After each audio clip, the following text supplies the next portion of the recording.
I do what I do. Now that Black Americans have decided that we're no longer going to be the moral compass of a nation that refuses to listen,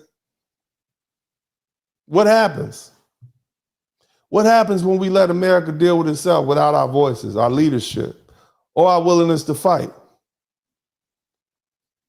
What happens? For generations, we've been the moral force in the vanguard, the warriors for the oppressed. But now in 2025, it's going to face a new crisis. But this time, we're choosing to sit it out. And America should be nervous. That's why you got folk from Latinos to Black,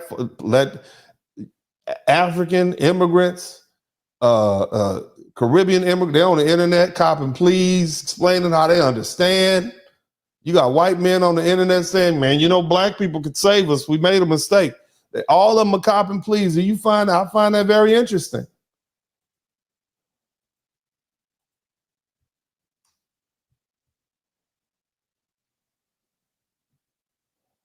I'm gonna tell you now, if foundational Black Americans don't engage in this fight, which seems like we're not, for immigrant rights, the impact on America is gonna be profound.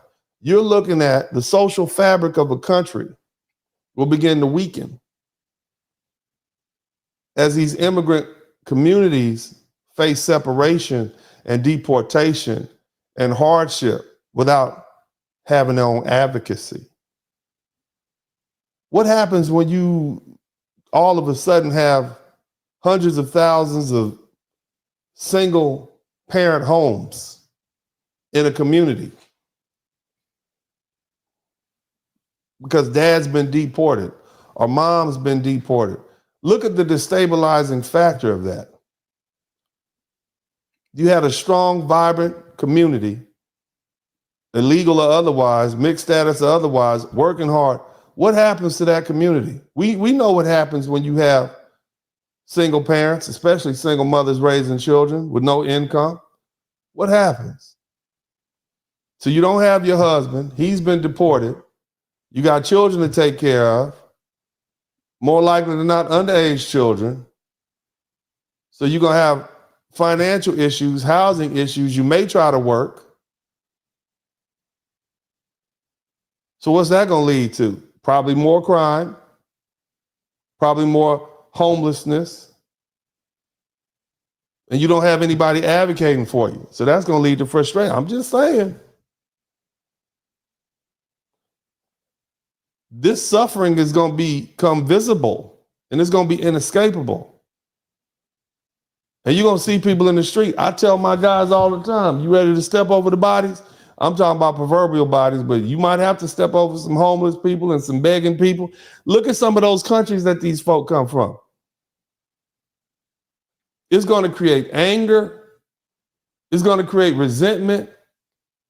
It's going to create division that threatens the very values America claims to uphold. This is what you all need to understand. Now, America is perfectly within its right to send all these people home because they're here illegally. I'm just saying. But we know that America is all gas, no brakes, especially when it's a little bit of racism involved in it. They don't know how to stop. You see?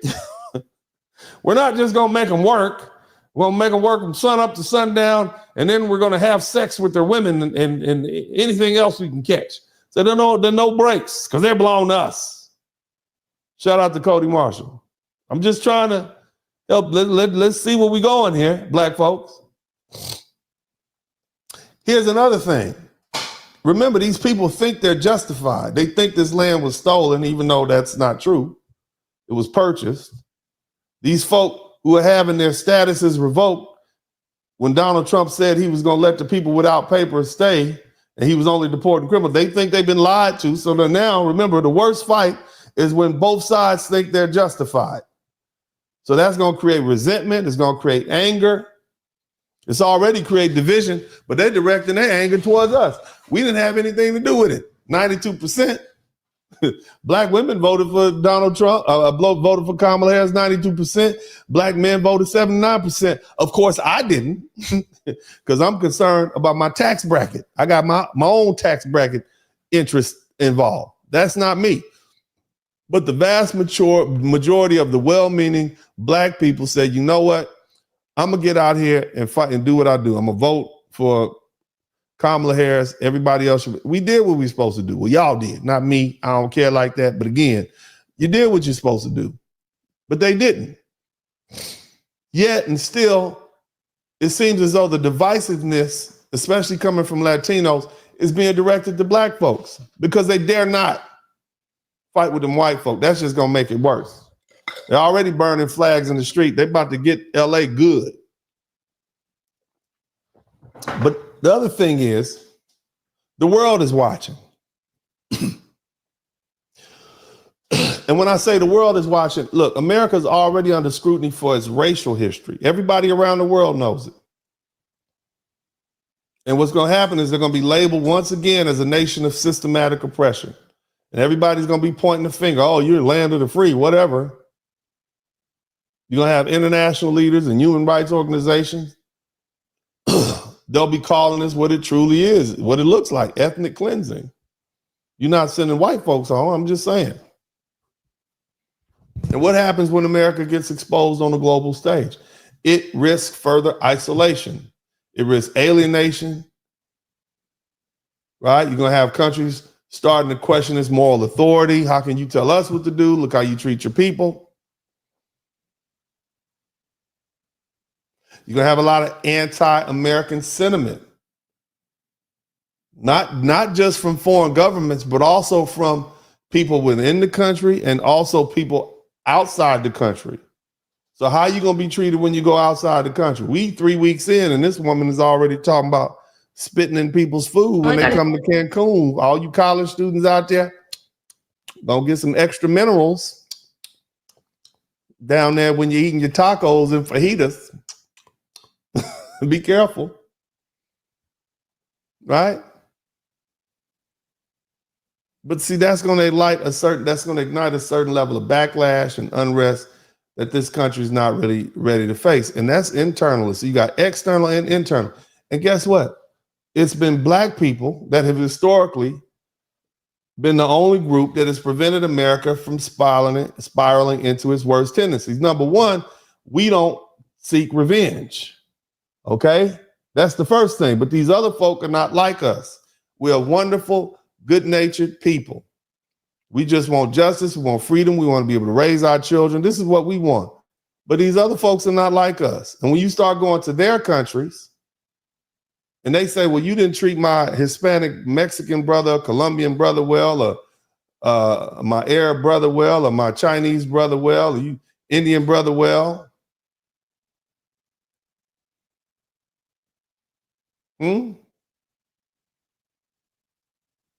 So what's going to happen? We've decided it's not our problem anymore. And here's the cold part about it. This is what I want y'all to understand. Another reason that a lot of folk are coming at Black folks is because of our silence. Silence sometimes can be read as approval. And many of y'all actually do approve of this. Y'all have not been nice. I ain't really seen somebody say, oh, don't send them home, at least the people in my chat room. But does silence equal approval?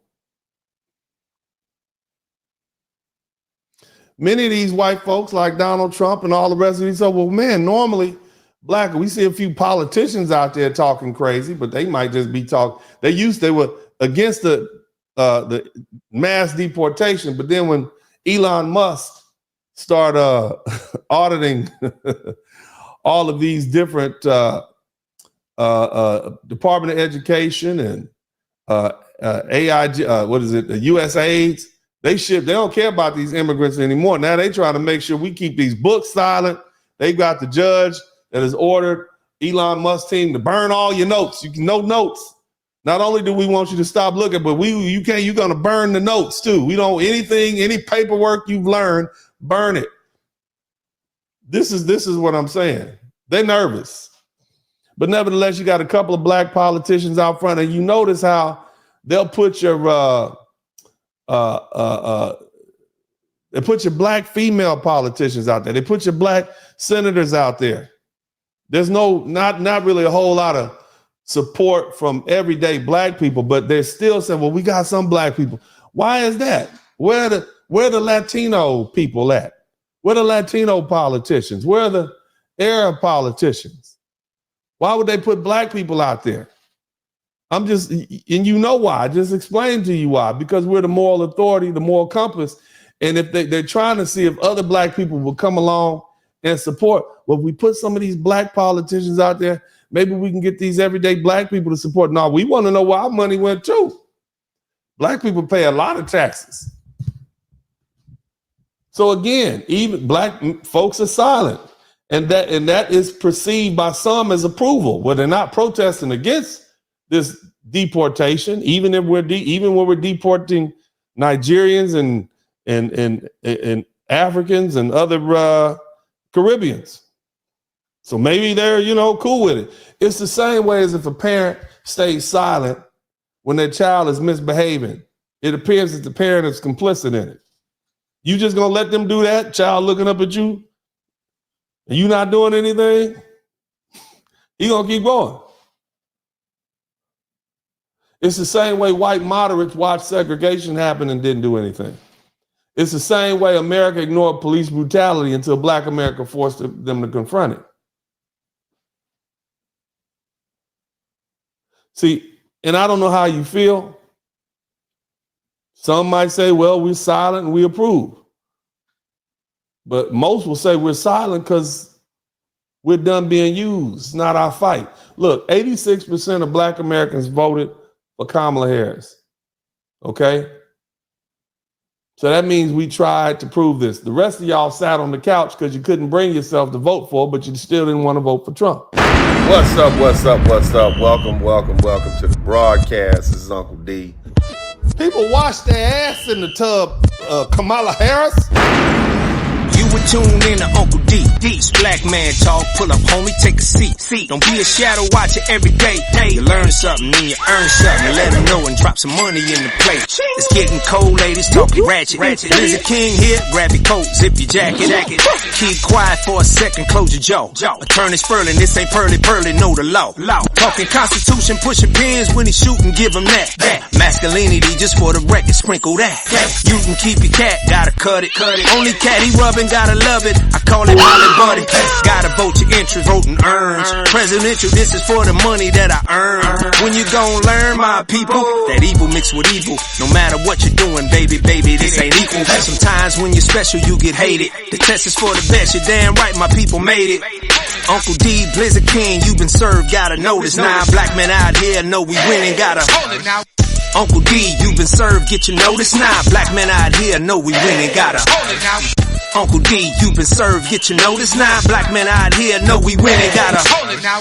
Uncle D, you been served, get your notice. 9 black men out here know we winning, gotta hold it now. Hey man, I'll do what I do. Somebody need to whip your ass. Get up and whip him, Sweets. Hey, don't be putting the money in my hand all rough. Take your ass out here. You buy you a Flowbee and cut your own damn hair from now on.